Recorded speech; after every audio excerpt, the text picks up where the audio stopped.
Welcome to the Chill Chats. My name is Jenna. And I'm Ashleigh Rose. And today we are going... And we're two halves of a chronic shit show. Yeah, that. Jenna, if you're going to say it, you got to say it.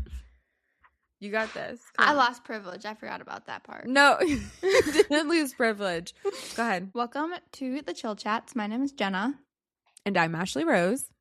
And we're two halves of a chronic shit show. Yes, we are. Today we're talking about things that we wish we knew when we were first diagnosed. Before we get too far, we should do our rose and thorn. Yeah, so do you want to go first? Sure. So my thorn for this week is that I had my doctor's appointment, but could somebody please tell me why I get so nervous beforehand? Like, this is just a routine multiple sclerosis specialist follow-up appointment. Just to touch base. He does all these little tests though, and I feel like that kind of gets me really nervous because I'm always like, did I do well? And he's like, yes. And I'm like, but what does that mean?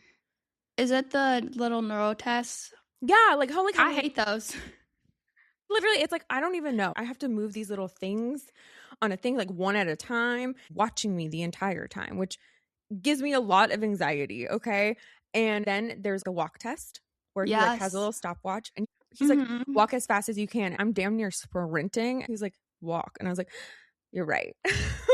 Mine's always like, don't run. I know you run. And I'm like, I'm not running. All I hear when they're like, as fast as you can, I'm like, yes, sir. I'm going to sprint. Okay.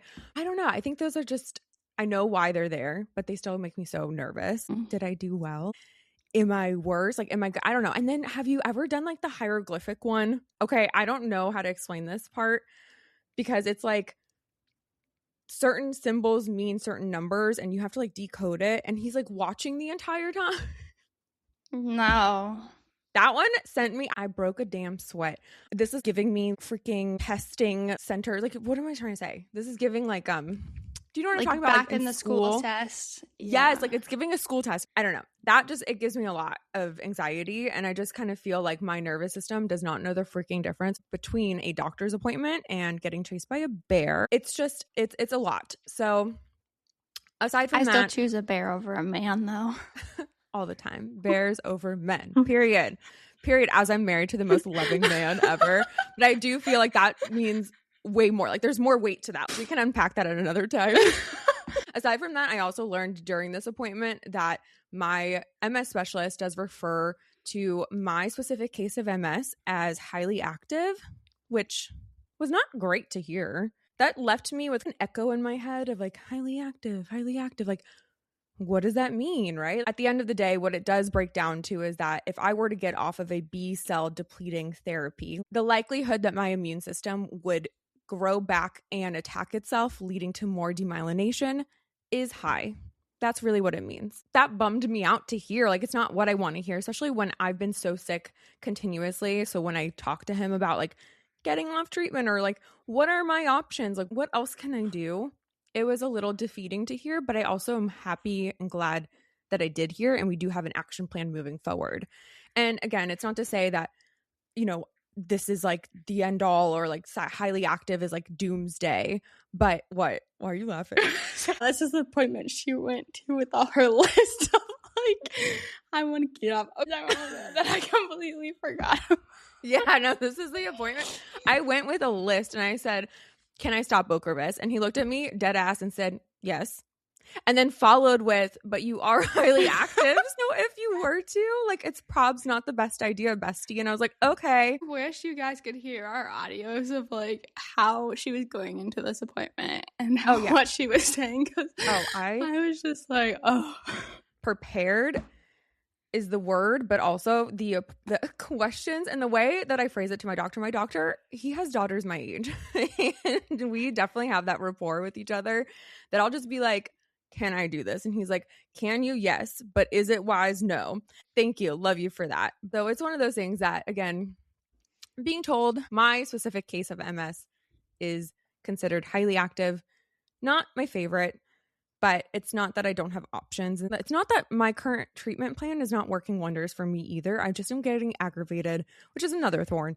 I'm getting sick all the freaking time. That's it. It just sounds so hard, and I'm sorry that you have to go through all of this, because not only are you trying to find an option that works so that you're not sick all the time. But then it's like you're handed this thing of being like, you are highly active. And technically these are the only things you can do based off your disease activity. And it just sounds really hard to juggle with it. So I am sorry that you have to go through all this. Thank you. It is really hard to juggle because there's not even just like the normal component of, okay, well, what treatment is working for you and how does that fit into your lifestyle, right? But it's also juggling trying to conceive and what treatments allow that or what's easier with it. And so I am on the best treatment plan right now and I'm sticking with it. But it is just a lot to think about. And it was just a lot. And yeah, so thank you. Fuck MS. And fuck MS, period. And on that note, my rose is the fact that my doctor every single Friday brings his dog in. One of his dogs. She is just the best emotional support animal to help me get through the nerves and anxiety of the appointment. Because like I said, my thorn is definitely how anxious I get over these. It doesn't even matter. Like I had a list of questions. I came prepared and still my heart was beating out of my chest because it's just a nerve-wracking thing to go into. Like I don't know if that'll ever change, but having a dog there, 10 out of 10, no notes, the best thing ever. No, literally.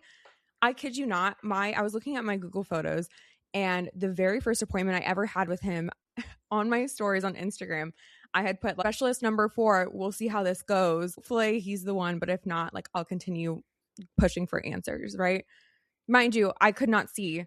Half of my vision gone, complete optic neuritis. So I'm like, we'll see. And I remember leaving that appointment being like, I found him. He's my specialist. Also, he brings a dog in every Friday. Like, hello? Why aren't more doctors doing this? So it was just amazing. So that is my rose because having dogs in your appointment, I mean, come on. That is such a glimmer. Dogs just make everything better. They really do. So that's my rose and thorn. What about you, Miss Jenna? So, my thorn was that this mother frickin' car alarm was going off all night long. And I'm not kidding you, like literally constantly all night long. No, thank you. Gross. And I am very sensitive to sound and light and everything when I sleep. So I could hear it. Even though I was like across the street and everything, and my windows were shut, it kept me up all night. There was moments where I'm like, oh, it's finally shutting off. No, it would shut off for like 5 minutes and it would keep going again. So I got no sleep, which is a bummer with my MS. That I don't know about anyone else, but when I don't get good enough sleep, it affects me really bad. Abso-freaking-lutely. Like I will raise my hand for that. And like Jenna was saying, anybody else feels like their sleep directly impacts their symptoms, leave a comment, let us know, because I don't think we're the only ones. I'm telling you, if I don't get a good night's rest or it's interrupted, one, my watch will tell me. They'll be like, interrupted sleep, like not great cycles. But two, like I feel it. Like I wake up with a headache. I wake up feeling fatigued. Like it's just awful. So I'm so sorry that happened. I don't know. I'm just getting like all like anxious just even thinking it like stopped in the morning and then like 2 hours later it started going again, and I went out there to look at the car because I was so pissed. I was like, you got to be freaking You went out there to look at the car. I'm just picturing little so Jenna mad. Like out there with a robe, clothes, her arms crossed, being like, giving a mean mug to a car going off randomly. But to be fair, there was other people staring at it. So like I feel like, to be fair, I don't know how you didn't call the cops. Like I don't know what they would have done. Like there's on nothing emergency. They can do. I don't know. I'm gonna make it everyone's problem though. If there was an alarm that interrupted my sleep, my glorious sleep, that's already difficult getting to it. So no, I would make it everyone's problem. I'd be like, hello, FBI, can you find the owner of this car? Like, fix it. That was irritating. The other thing, I would be curious to know if other people get impacted by their period too. Yes. I know that's like very off topic, but when you were talking about sleep, I was like in my head thinking about, oh yeah, with my period, I get impacted too with my MS symptoms get worse. Absolutely. When I was first diagnosed, I know this is like a little pivot, but I think it's important, so we're going to talk about it. When I was first diagnosed, this is my third specialist, I had called them because when I tell you, I could not, like I had experienced fatigue, but never at that level. I couldn't lift my arms. Like I just felt so bad. I called them and I was like, listen, I'm experiencing an MS hug. So like I would like felt like that tightness around your ribs. If you've ever felt it, like Godspeed, because it does freaking suck. And I was like, something's going on. I also just started my period. They're like, oh yeah, your period can exasperate MS symptoms. And I was like, oh, thanks. So it's like, we cannot catch a fucking break, because not only are we dealing every single day with symptoms, but also that cute little cycle that happens every so and so days will exasperate symptoms as well. So it just was like one of those things that I will never forget, because I was like, great, but there are ways to ease the symptoms and kind of manage it. And by getting enough sleep. Yeah, exactly. Without getting car enough alarms sleep. interrupting it. Yep. All the good stuff, and like resting. And really, I found that eating with my cycle helps a lot. Like, it helps not just in my MS symptoms, but it helps my body to where I have somewhat, I don't want to say completely countered, because I still definitely feel a huge dip, but it helps a lot. That's good to know. And then for my rose, it's warm out. It's like 60 degrees. It's the first warm day since it started snowing, so that's exciting. That is Except exciting. I think it's supposed to get back down to like 25 degrees next week, so it's not lasting, but I'll take it. Yeah, you gotta take the glimmers where you find them. Okay, like a little sprinkle of a warm day. Absolutely. Love that for you. So with that, let's start with things that we wish we knew when we were first diagnosed. To begin, take a beat, diva. Okay, your whole life just turned upside down. You have to give yourself some grace. And what I mean by that, because I feel like it's something we hear very often, is give yourself grace, give them grace, give everybody grace. But what really does that mean? And to me personally, it means giving yourself permission to feel your feelings, all of them. Okay, the good, the bad, the ugly, all of it. Like, I genuinely cannot express enough how important it is to feel all of your feelings, and really getting honest with yourself. Being upset, crying, screaming, yelling, booking a rage room, being in those feelings and honoring yourself is going to give you a foundation that you can build upon, right? And pick yourself back up. But in this moment, when you're newly diagnosed, you're in this what the fuck area of your life. Maybe you have been waiting for this for a long time and you're ready to find what the next steps are, but also you still have to process that. Maybe you're just like, what the heck? I wasn't even expecting to be diagnosed. And you need to process that too, but give yourself the room and grace to feel your feelings. Along with that, I think when I think about giving myself grace, I think about, what would I tell my friend? If Ashleigh came to me and was upset about her MS diagnosis, what would I tell her? And do that for yourself, because it's so much easier to give other people grace, but when it comes to yourself, it's a lot harder to apply it. And I think all the time Ashleigh is like, don't talk to my friend like that when I talk about myself. I'm constantly saying that to her, because she'll be like, I just don't, and I'm like, don't talk about my friend that way. But it's true. It's like, treat yourself and give yourself the same grace that you would give your friends. If you would say the thing to your friends, apply it to yourself. Exactly. I always say too that, you know, our inner critic, like you hear it all the time, like, you're going to be your worst critic. You're your worst critic.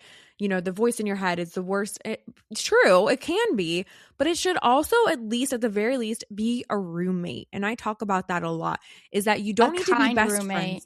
A kind roommate. Exactly. You do not need to be best friends, but you do need some sort of level ground of respect. And it's okay to acknowledge the shit. You don't have to be like, I'm the best person ever and I'm so amazing and especially when you don't feel like it.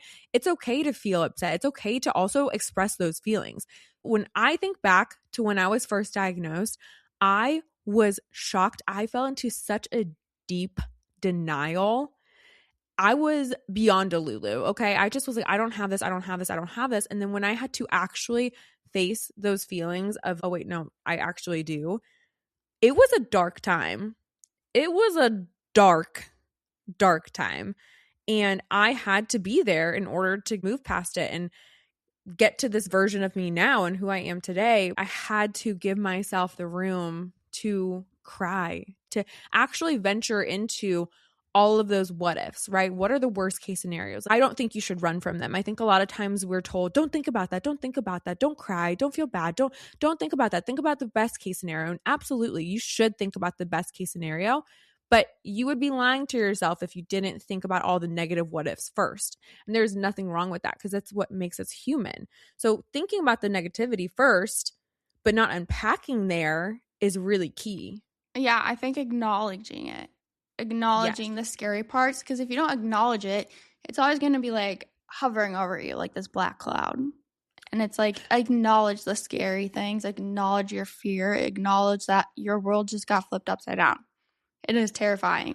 And that is giving yourself grace because you're allowing yourself to feel all the feelings. Cry it out, be upset, do whatever you need.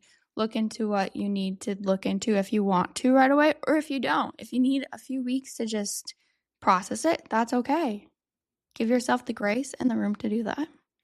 Take your time to figure it out. You do not need to figure it out right now. In this fast-paced world, maybe you've gone to your doctor and they're like, let me know in 2 weeks what medication you want. And you're just like, whoa, I have to decide something that can impact not just me, but ripple effect into layers of my life, also affect other people in 2 weeks. Like that's a lot of pressure. So just know you do not need to figure it out right now. You will never know absolutely everything. It could even take 2 weeks just to process the concept of a diagnosis, especially if you weren't expecting it, if it comes out of the blue. Now, some people, this may be an answered prayer. You finally have understanding of what you're going through. For others, they might not. It might be the opposite. No matter what, just know you do not need to add more pressure to yourself to figure it out right now. Slowing it down, letting yourself feel how you feel is so important, especially in that moment.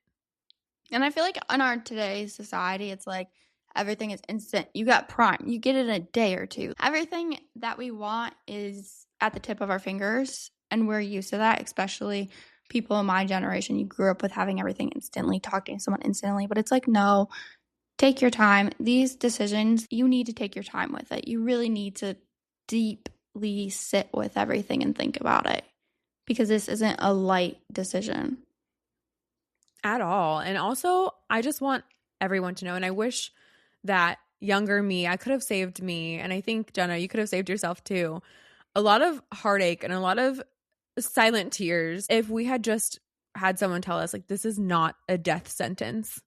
Okay? It is a life sentence, so you need to learn to live with it and move through life alongside your condition, but it does not lessen your meaning or your purpose here. And that is something that's really important to hold on to help guide you through the darker times, is that this sucks. MS sucks. Any chronic condition, lupus, diabetes, arthritis, any diagnosis that is going to impact your life on any layer whatsoever sucks. It does. And so just acknowledging the suck without giving up the hope or giving up on life in general is really important and really key here. Just to know that it is not a death sentence and you will learn to adapt alongside it. I think it's really scary when you hear the words incurable. Terrifying. You have this disease that there's no cure. They don't know the course of it, especially with MS, as it is a snowflake disease. They don't know what will happen to you. It's not like cancer where they can tell based off the biopsy courses to take and certain avenues to go. But we really don't know. And I hate to say that it is kind of like a guessing game, but in some ways it is, because you just don't know. But with that, I think it's so important to recognize that our life is not over because we got an MS diagnosis. It can still blossom in so many different ways you didn't know, but you need to learn to live with it. It's not a death sentence. It's a life sentence. It's something that as you go throughout life, you're constantly adapting to and learning about and making changes and figuring it out as you go. And it's terrifying, but you can manage it. Absolutely. And I think that leads us into our next point of finding your why. So knowing that this is not a death sentence, but what is going to keep you going? What is it that you are pushing forward for? It might be a person, it might be for yourself, it might be something, it might be a goal, a dream, a career, whatever it is. Like, finding and defining your why is so critical once you move through those feelings. Like, don't do this right from the gate, But once you allow yourself some space and some time to feel your feelings, whatever they may be, and then you can start feeling yourself wanting more, or wanting to understand a little bit more, or you know what, I don't want to stay feeling like this forever. There has to be something out there for me. It can start small, because for me at the beginning, it was getting a gluten-free bakery treat after every doctor's appointment. I was terrified to go to the doctors. So what would I do? Every doctor appointment, I would get a treat after. Sweet treat. It's honestly the best way to gaslight yourself into going to doctor's appointment. Literally. Sweet treat o'clock every single those add up though. Mhm. Girl, they add up, but like in the best way. It's fine. Like for me, it was a gluten-free treat is expensive, and I was switching to a gluten-free diet because of my MS, and it helped me, but it was like, okay, this is hard. Here's my little treat. It's worth it. And it got me through it. Now I'm at the point where I don't do that as much anymore, because I've built up that capacity to be able to go without being, well, I was going to say without being terrified, but I am still terrified to go all the time. That's valid, but what it is that you retrained your brain and your body chemistry to understand that, like, if I go and do the scary thing, which is going to the doctors, going to your treatment, getting a scan done, blood work, whatever, I get a little sweet treat at the end. So your body chemistry starts to correlate something not so great with something really fun and exciting. And over time, what that means is that the anxiety of doing the kind of scary thing becomes less and less, because you're training your body and your neuron pathways to accept this is kind of scary and I don't like doing it. And we all know we don't like doing it, but we've got to do it and we're there. But also it's not that bad. It's not that scary, right? And you can still do the sweet treat as many or as often as you want. If you're not at the place where you don't do that as often, that's okay too. But it is something that can definitely help your body relax when it comes to doing the scary thing. Do you have a why?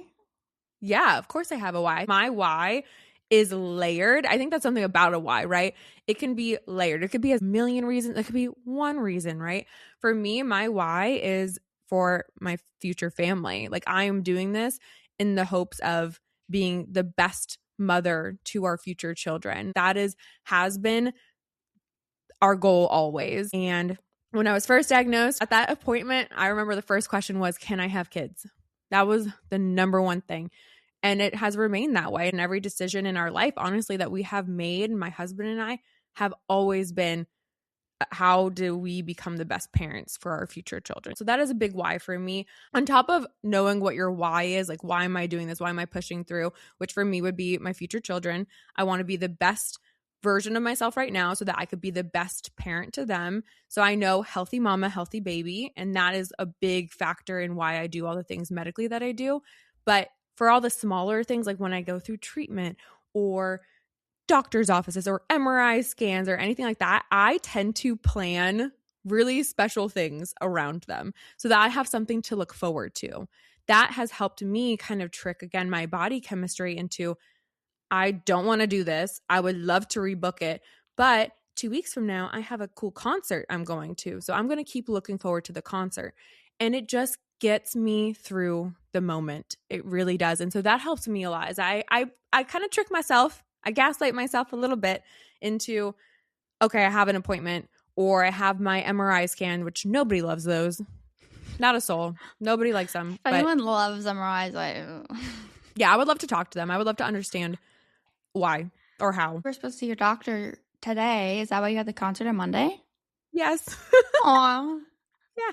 And but also it's crazy because it does start to work out that way. Like, I'm telling you, I think that the universe always has our back. Okay. And I think that when you start moving in a way that's going to help yourself, and you're wanting more for yourself, and you want that awareness and that acceptance and all that kind of stuff, and you're like, okay, this sucks and I hate it and I don't want to do this, but I'm going to push forward and I'm going to look forward to something else, and you train your body, you are also telling the universe around you, like, this is what I expect. So my appointment with my doctor was booked 6 months ago, okay, for my last appointment with him.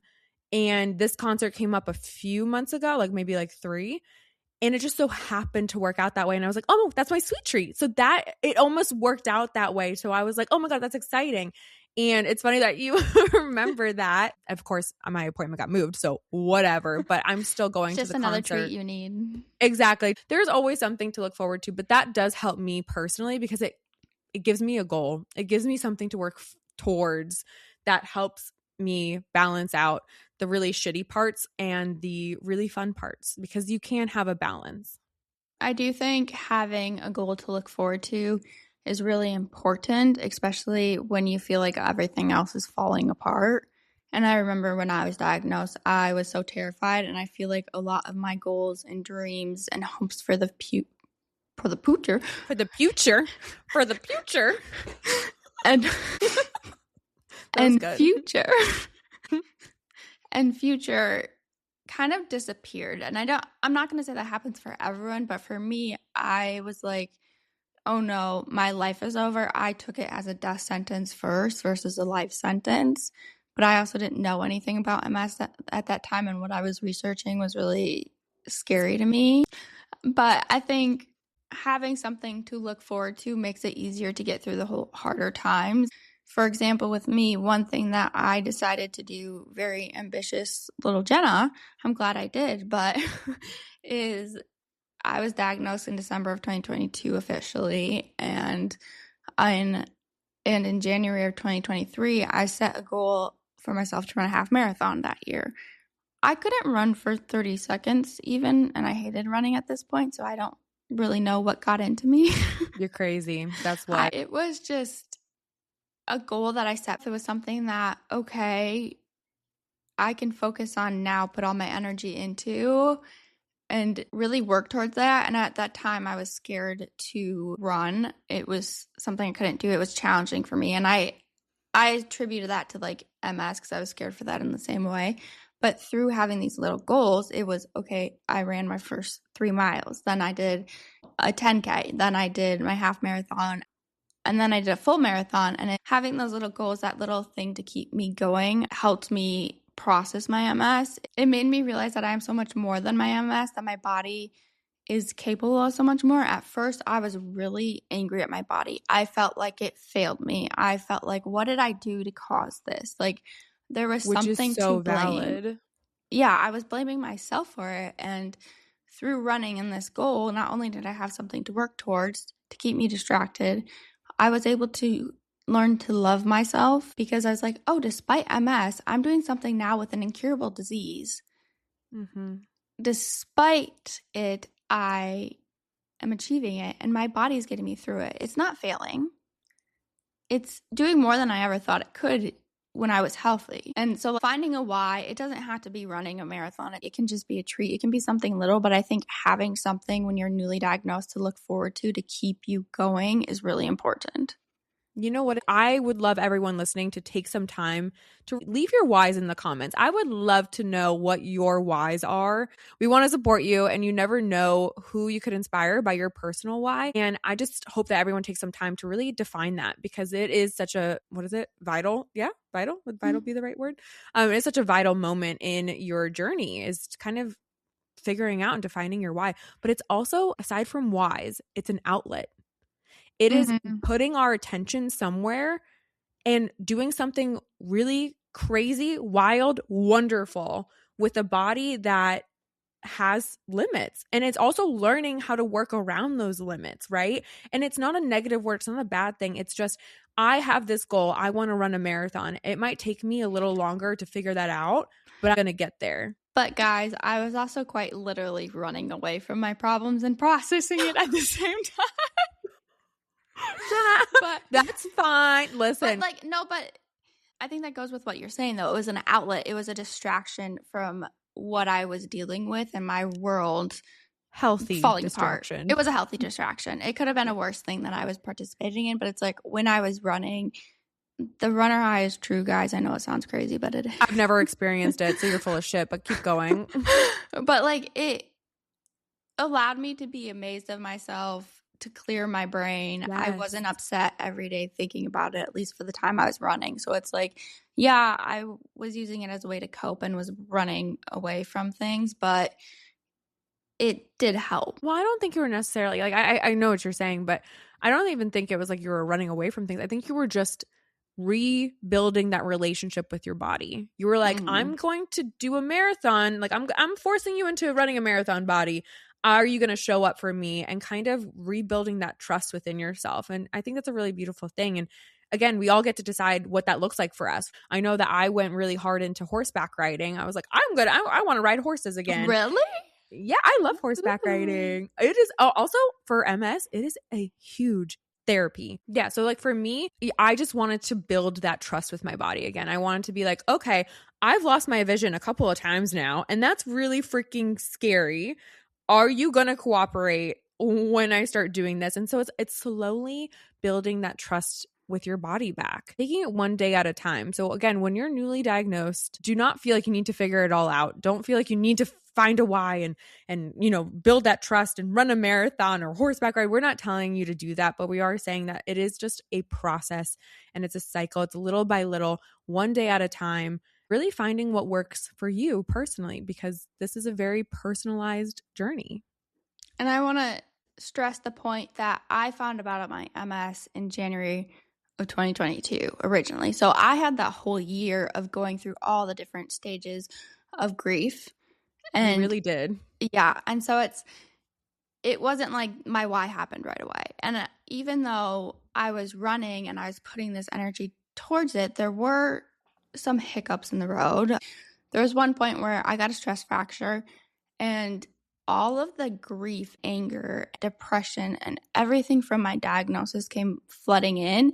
And that's kind of why I say I was like running away from my problems, because as soon as I stopped running, they all hit me again. And I wish I knew at the beginning of my diagnosis that the stages of grief aren't linear and they just come at any point, and you can be doing really well. And then all of a sudden you can just have a huge episode of grief or anger or I don't want this, or trying to bargain with certain things. And yeah, you can accept it. Like even now, 3 years in, I still have periods. Honestly, yesterday I was really upset that I had MS, and I just cannot believe that this is the rest of my life. I just think it's really important, and that goes with giving yourself grace, but to recognize that stages of grief come and go at any point. Absolutely, at any point. So there are 6 stages of grief. There's denial, anger, bargaining, depression, acceptance, and another one is finding meaning, right? So we were just talking about finding meaning, finding the why, finding some purpose. This was actually created by Elizabeth Kubler-Ross, and it was expanded by David Kessler. He added that finding meaning because he was at that point where it's like, okay, this is a cycle, but there has to be more to the cycle. Like I think as humans, we're always like, there has to be more, right? So he added that finding meaning. That's where our why slips in, our purpose, and those little sweet treats and all that stuff. But I added on to it as well. Specific for chronic illness is that we can, well, not even, I don't even want to say it's specific for chronic illness. I think in general. In general, thing with grief and the stages, like Jenna was just saying, is that you can revisit any stage at any time throughout your journey. So I don't know if anybody else, because obviously through my diagnosis journey, I started with multiple sclerosis, gained Graves' disease. I've collected a few more as we've gone on, and every single time something like that happens, or even unexplained things, it almost restarts the stages again, because you're like, what is going on? And at the very core of it, I just hope that everyone knows, and I want you to know, and I want to hear it myself. And Jenna, I hope you hear it too. Like, you did nothing wrong.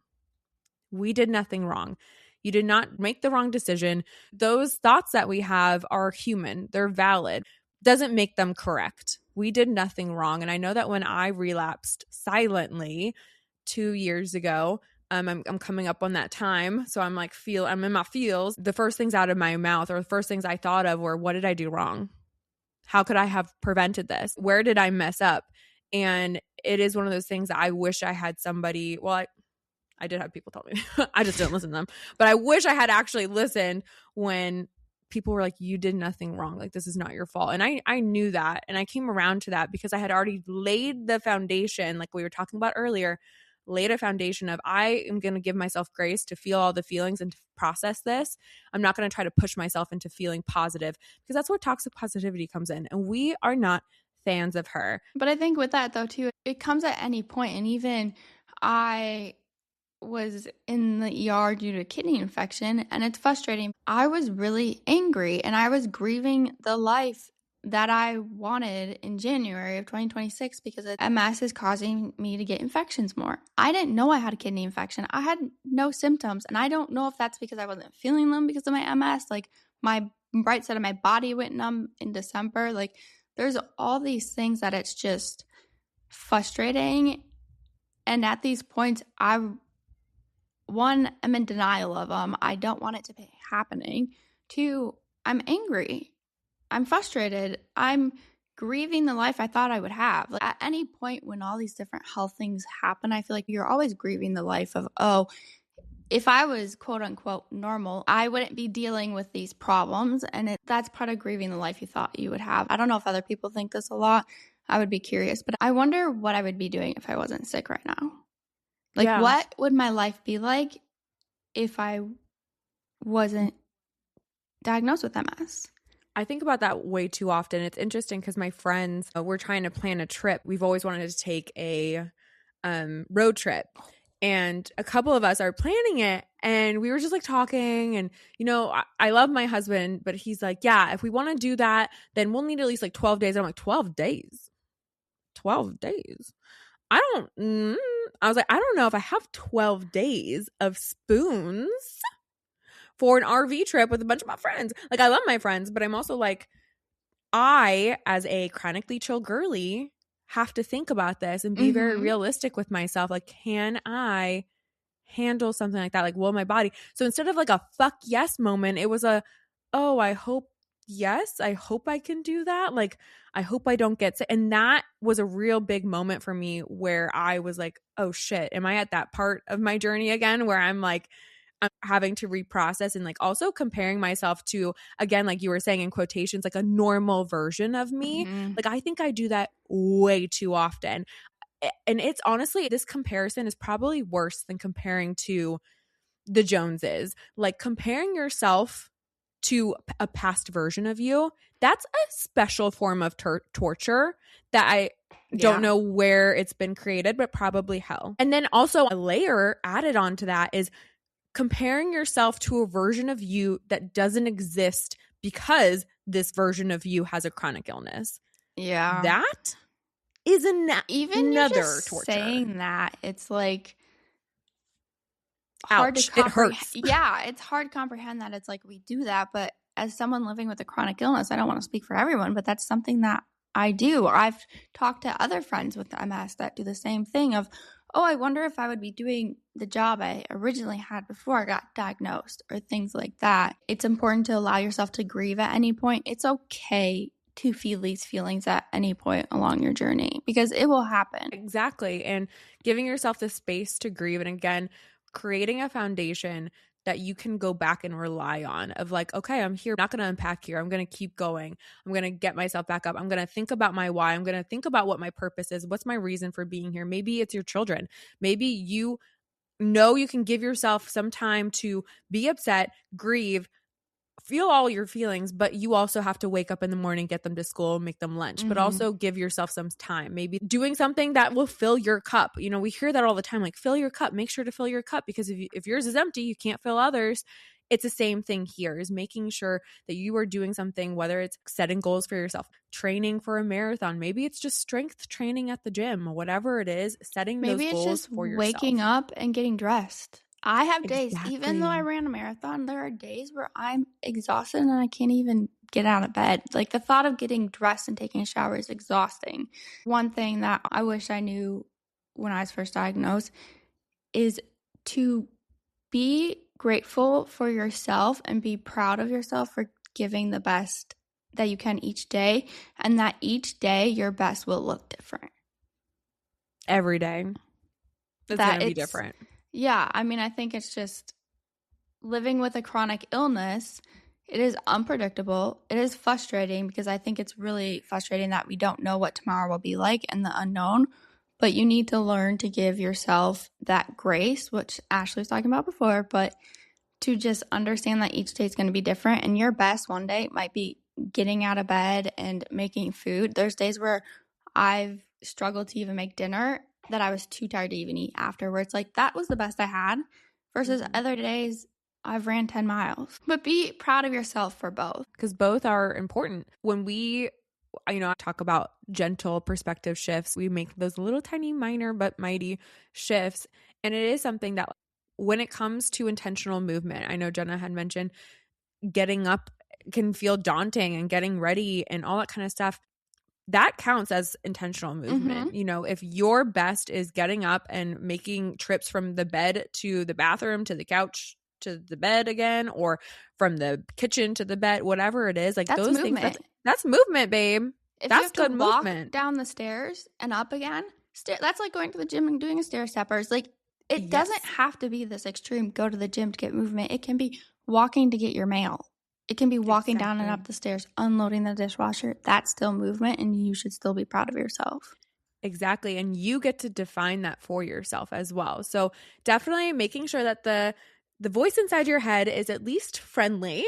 And in those moments when you're like, oh, I wish I had done more today, you can stop the thought. You can interrupt it and be like, actually, what I did was enough. I did a lot today and I'm proud of myself for it. And just making sure that you are giving yourself that validation, because sometimes we look for it outside of us, and the best validation is always going to come from yourself and knowing that you have done everything that you possibly can. And that is more than enough. Along with that, on the topic of comparison, we're talking about comparing ourselves to our past selves, but also comparing yourself to other people and looking online. And when you're looking online for resources and things, be very careful of what you're looking at. Take everything with a grain of salt, because what one person is talking about or experiencing is not the same for another person, because MS is a snowflake disease. I'm sure other chronic illnesses are. I remember at one point I got a DM from someone, and at the time I was posting about my running, but I wasn't posting about any of the symptoms I was struggling with. And I posted about some of the numbness and tingling and blurry vision and things that I was experiencing. And I got a DM saying, oh, I didn't realize you actually experienced MS symptoms. I watch you run and I thought you didn't have any daily symptoms you struggle with. I just think it's really important to be careful of what you are looking at online, because one thing that might work for someone might not work for another. And I think that also goes to when you're first diagnosed, looking at support groups, trying to figure out treatment, and taking people's experiences with a grain of salt. Yes. Because what one person might experience on one treatment might not be what you experience.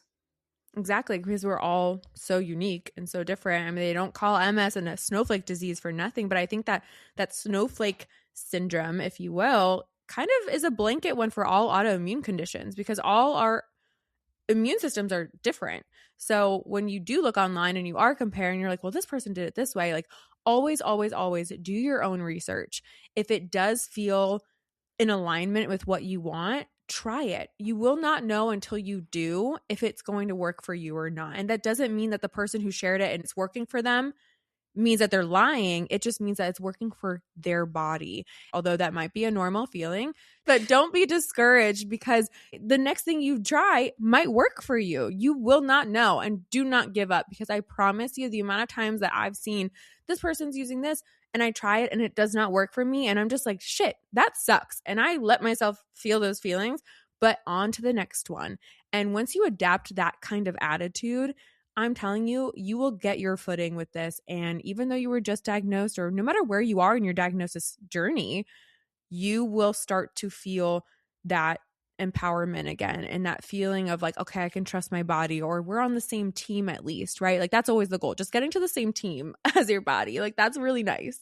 Along with these topics we've already mentioned, there are some that I really want to point out that I think are essential when you are first diagnosed, that at the time I didn't even think about were an option, or were too scared to do, or felt too guilty to do.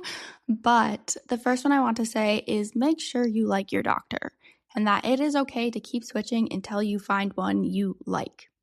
Yes, please. If you have the resources to do so, because I do know that no matter where you're listening from, all over the world, it is different for everyone. I know that resources obviously play a huge part in this, but even if it's the same practice, if you do not mesh well with the doctor and there's 4 other neuros or 4 other MS specialists, shop around. keep going. Be like, you know what? Thank you. And because at the same time, like, it is important to remember that they are working for you. It is called a medical team for a reason. Please. You're a team, and this is a life sentence. This is a team you're going to be working with for years. And if you don't feel comfortable talking to them, even going to the doctors, you're not going to be able to navigate the challenging times when you really need your doctor if you don't feel comfortable with them.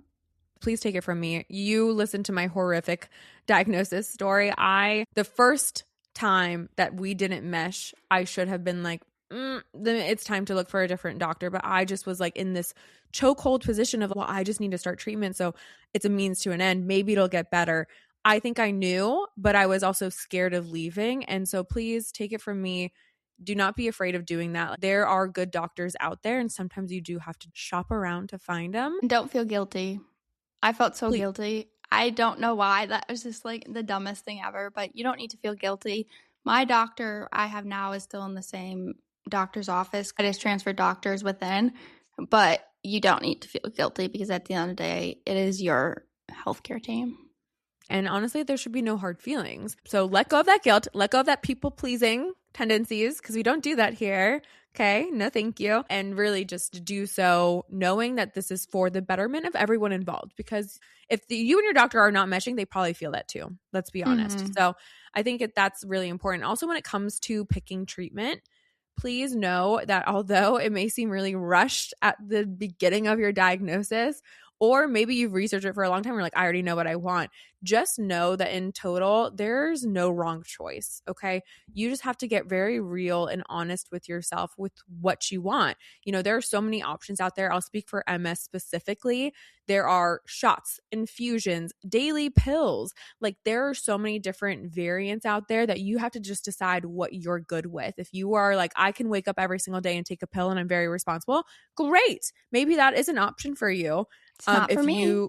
If you're like Jenna, then that's an immediate no.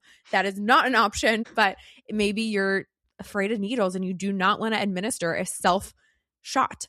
If that freaks you out, then that actually eliminates some of the medications right there. So getting honest and serious with yourself about what you want can also help clear a path when it comes to researching. Because if you can narrow it down to maybe 2 or 3, you can research them. And as we previously mentioned, if any of them are hosting a free luncheon, then you can go and speak to a doctor, speak to someone who's been on the medication, and even gather more research and help you with that decision. But remember that this all takes time, and you want to consider all of your choices, but also know that in the long run, no matter what, there's no wrong choice. You can always change. There's always room for that, making sure that you are also starting a medication that you can start, that you're not eliminated from with, JCV virus or anything like that. But I know there's a lot of energy to it and it can feel very daunting. But at the end of the day, you do have others that you can call upon to ask, and, a community out there that you can also ask for some help and information from. I'm like 98% sure I'm going to switch off of Ocrevus to Mavenclad.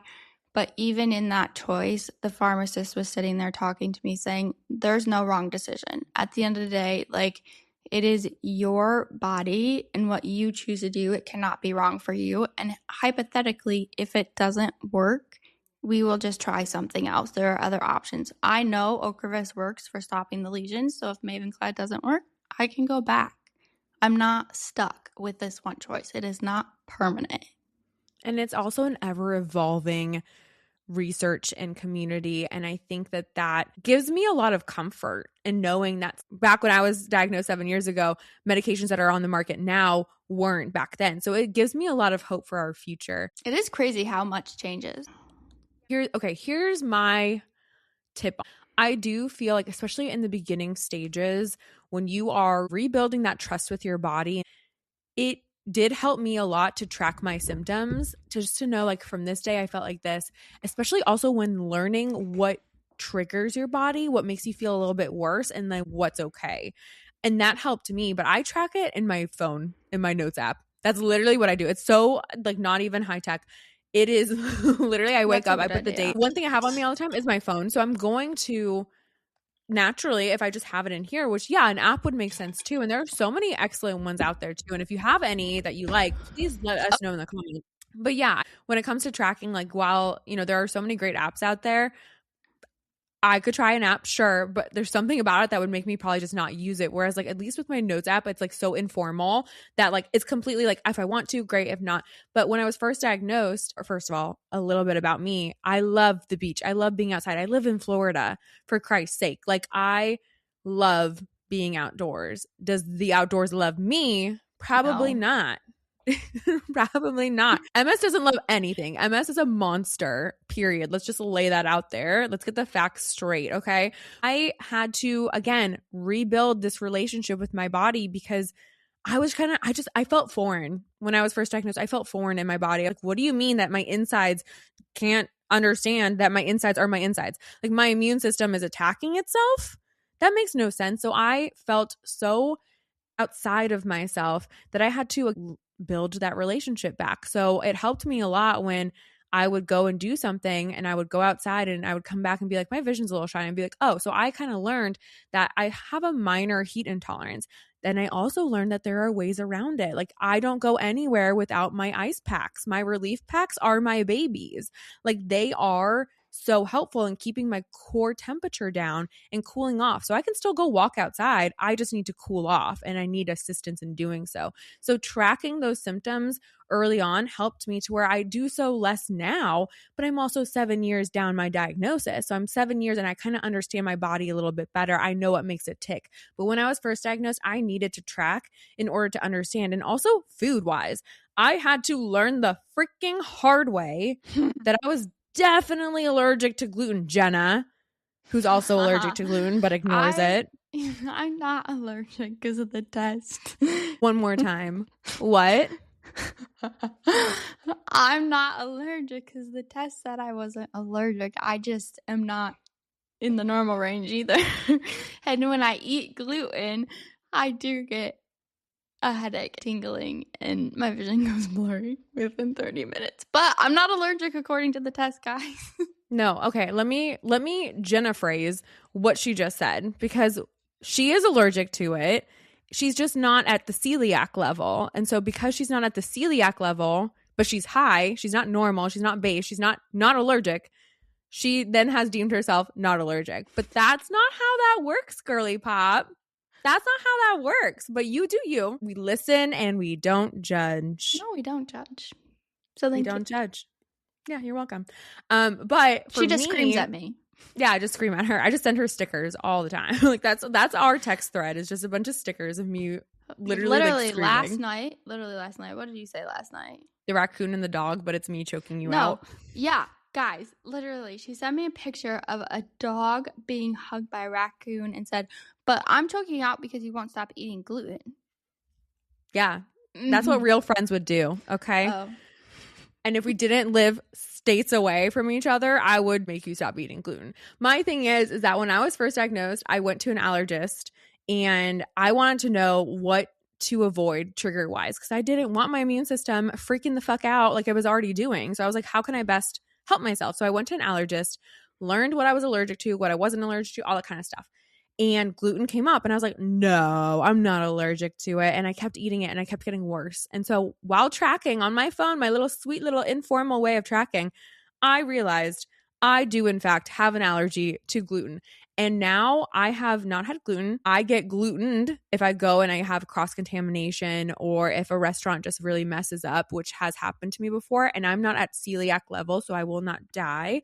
But it is a very serious allergy that my body feels and I pay for it for a couple of days to come. Like the next day I'll wake up with the worst migraine of my life. And it is something that tracking through my phone helped me realize, oh, when I eat this, I don't feel so great. And that's just something that I would say to any of those newly diagnosed. Maybe you've been diagnosed for many years and you've never even thought about tracking your symptoms. Give it a go. Give it a try. You don't know that you might learn something about yourself. You might learn that, like, you know what? I don't actually feel that great in the cold. Maybe you have a little bit of a cold intolerance. You just never know. And so that's a little tip that I want to put out there. I guess it's just helping you become more aware. I guess I've never really thought of that because I'm aware that like when I go into heat, I get Utah's phenomenon and I get numbness and tingling in my blurry vision, or when I do eat gluten at times. But it is just a way of noting it down. Yeah. Which does seem helpful. It's just, I'm very data based. And when I say do your own research, I'm not like ask chat what to say. No, I am a very, let me read the scientific experiences, scientific experiments. Like I want to know what was founded. But I get that from my mom because that's how my mom is. So I learned how to do it from her. So yeah, I say this all the time. Every single day waking up with a chronic condition is like doing little mini science experiments on yourself. Like, is this going to make me tick? Is this going to do this? Is this going to make me feel better? Is this not? And there's really no way to control it. But if you track it on your phone, it helps clear that up a little bit more so that you can learn, oh, maybe this is helping. Like I take so many supplements. Do I for a fact know if they're working or not? No, but now at this point, I'm not going to stop them. I don't want to risk it. So that's just something I would put out there. I do think tracking makes sense. And I do think that shows how like talking to other people within the community is really important, because I guess I haven't ever viewed tracking symptoms that way. To have that data to look at later on, especially as you're going throughout life, and if you get more symptoms or learn more things. I think that's important and shows the importance of finding a community when you are ready. Because I know finding a community helped me.